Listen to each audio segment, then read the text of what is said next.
Hi hello అందరికీ నమస్కారం. మరో ఇంట్రెస్టింగ్ వీడియోతో నేను మీ ముందుకు వచ్చేసాను.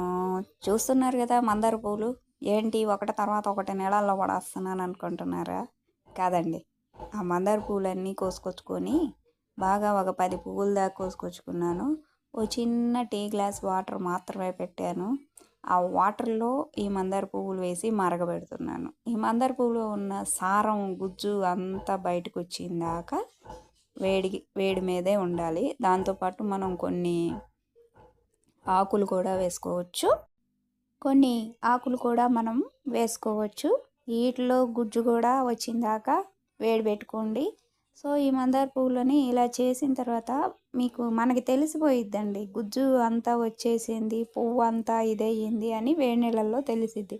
అలా తెలిసిన వెంటనే కట్టేయాలి. కానీ మందార పువ్వులో ఎన్నో మెడిసినల్ వాల్యూస్ ఉంటాయండి. అవి మన జుట్టుకి చాలా మంచి చేస్తుందని ప్రతి ఒక్క డాక్టరు చెప్తాడు, హెయిర్ స్పెషలిస్టులు చెప్తారు, అందరూ చెప్తారు.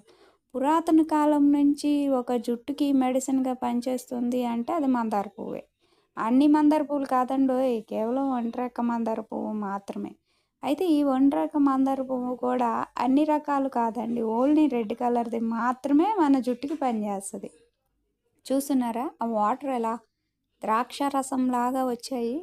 అంతకన్నా బాగా ఇంకా జల్లు జల్లుగా వస్తాయండి నీళ్ళు.